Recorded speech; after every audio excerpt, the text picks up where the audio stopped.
It's been less than 2 years since a vendor in Tunisia set himself on fire to protest the oppressive corruption in his country and sparked what became known as the Arab Spring. And since then, the world has been captivated by the transformation that's taken place. And the United States has supported the forces of change. We were inspired by the Tunisian protests that toppled a dictator because we recognized our own beliefs in the aspiration of men and women who took to the streets. We insisted on change in Egypt because our support for democracy ultimately put us on the side of the people. We supported a transition of leadership in Yemen because the interests of the people were no longer being served by a corrupt status quo. We intervened in Libya alongside a broad coalition and with the mandate of the United Nations Security Council because we had the ability to stop the slaughter of innocents and because we believed that the aspirations of the people were more powerful than a tyrant. And as we meet here, we again declare that the regime of Bashar al-Assad must come to an end so that the suffering of the Syrian people can stop and a new dawn can begin. The future must not belong to those who slander the Prophet of Islam. That's the vision we will support.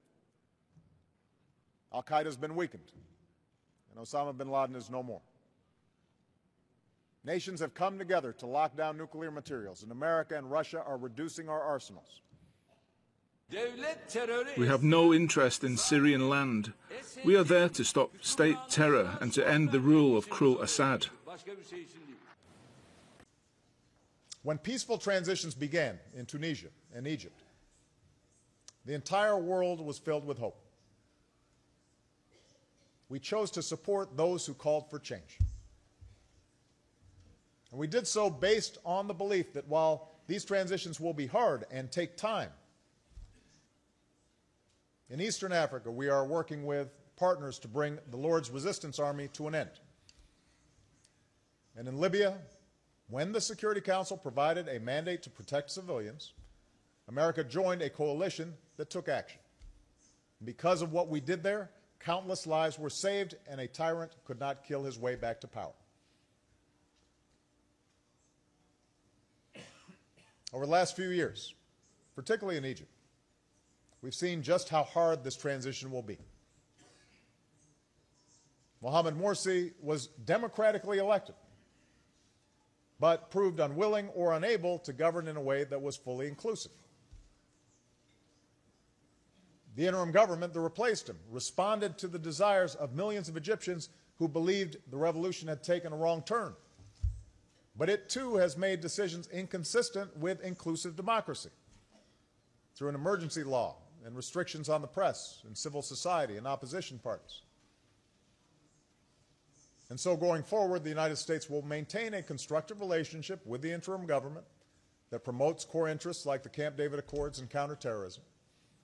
We'll continue support in areas like education that directly benefit the Egyptian people. But we have not proceeded with the delivery of certain military systems, and our support will depend upon Egypt's progress in pursuing a more democratic path. And our approach to Egypt reflects a larger point.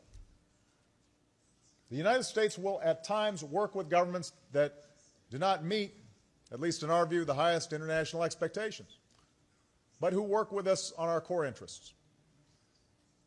Nevertheless, we will not stop asserting principles that are consistent with our ideals, whether that means opposing the use of violence as a means of suppressing dissent or supporting the principles embodied in the Universal Declaration of Human Rights.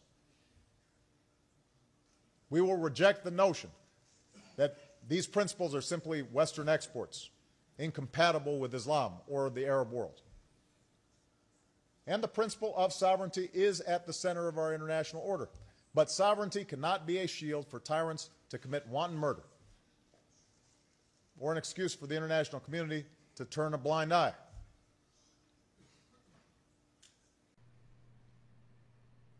But in this century, we have faced a more lethal and ideological brand of terrorists who have perverted one of the world's great religions. With access to technology that allows small groups to do great harm, they have embraced a nightmarish vision that would divide the world into adherents and infidels, killing as many innocent civilians as possible, employing the most brutal methods to intimidate people within their communities. At the same time, we have reaffirmed again and again that the United States is not and never will be at war with Islam. Islam teaches peace. Muslims the world over aspire to live with dignity and a sense of justice. And when it comes to America and Islam, there is no us and them, there is only us, because millions of Muslim Americans are part of the fabric of our country. Belief in permanent religious war is the misguided refuge of extremists who cannot build or create anything, and therefore peddle only fanaticism and hate. First, the terrorist group known as ISIL must be degraded and ultimately destroyed. This group has terrorized all who they come across in Iraq and Syria. Mothers, sisters, daughters have been subjected to rape as a weapon of war. Innocent children have been gunned down. Bodies have been dumped in mass graves. Religious minorities have been starved to death. In the most horrific crimes imaginable, innocent human beings have been beheaded with videos of the atrocity distributed to shock the conscience of the world. No God condones this terror.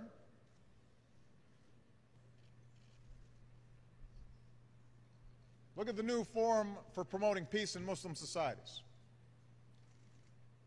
Look at the young British Muslims who responded to terrorist propaganda by starting the Not in My Name campaign, declaring ISIS is hiding behind a false Islam.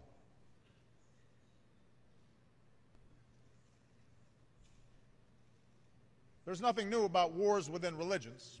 Christianity endured centuries of vicious sectarian conflict. Nowhere is this more necessary than Syria. Together with our partners, America is training and equipping the Syrian opposition to be a counterweight to the terrorists of ISIL and the brutality of the Assad regime. After nearly 6 years as president, and for the end to bigotry,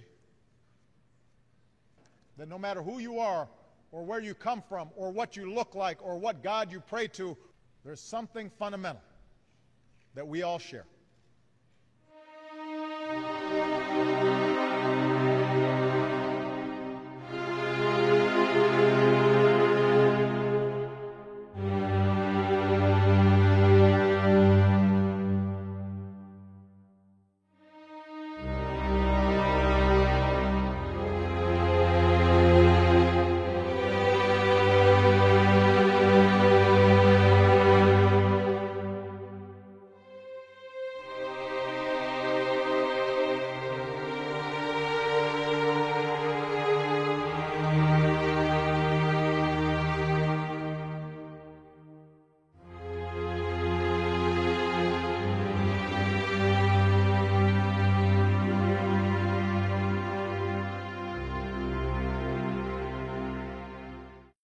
I cannot believe our elite would let somebody like this. I know they're crazy.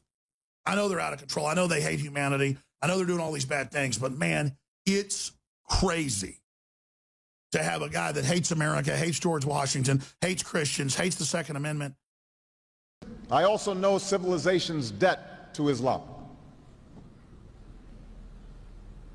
And throughout history, Islam has demonstrated through words and deeds the possibilities of religious tolerance. Partnership between America and Islam must be based on what Islam is, not what it isn't. And I consider it part of my responsibility as President of the United States to fight against negative stereotypes of Islam wherever they appear.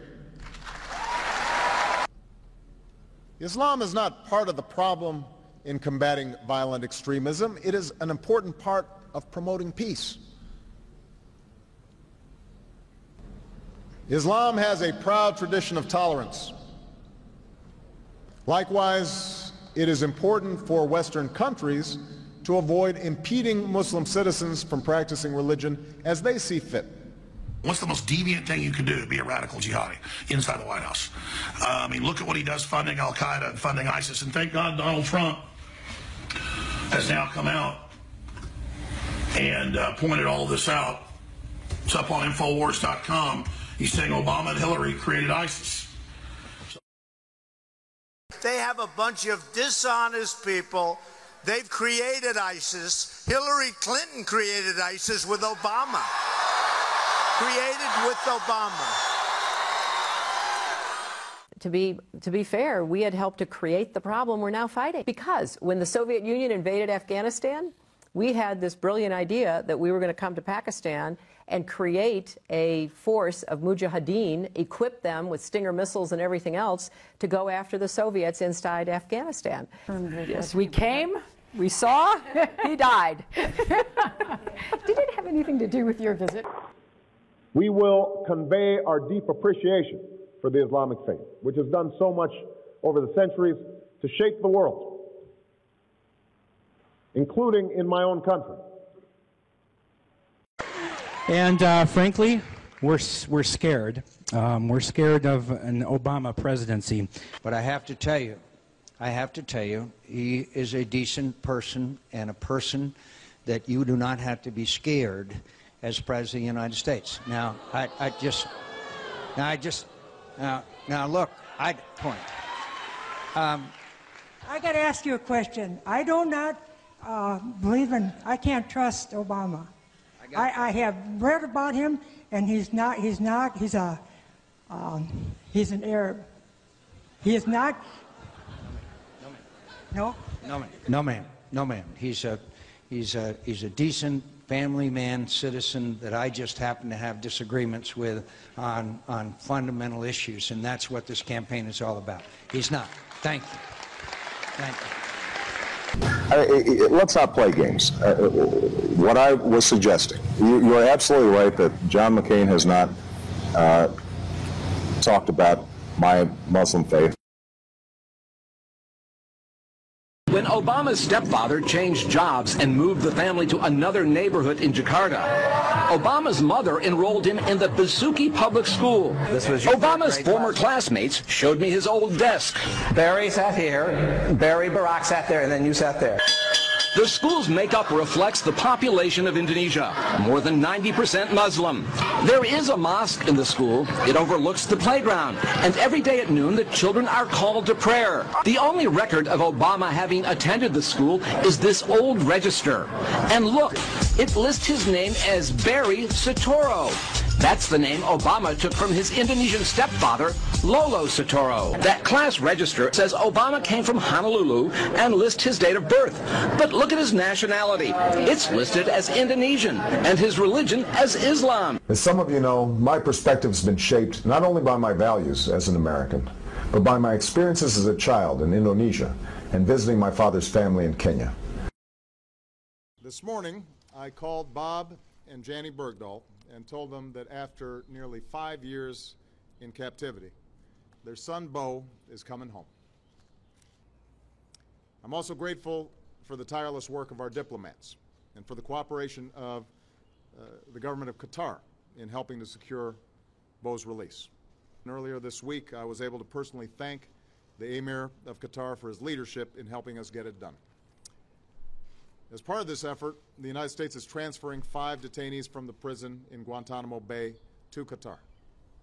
We're committed to winding down the war in Afghanistan, and we are committed to closing Gitmo. I'd like to say to Bo right now, who's having trouble speaking English, Bismillah ar-Rahman ar-Rahim, Zayabayem.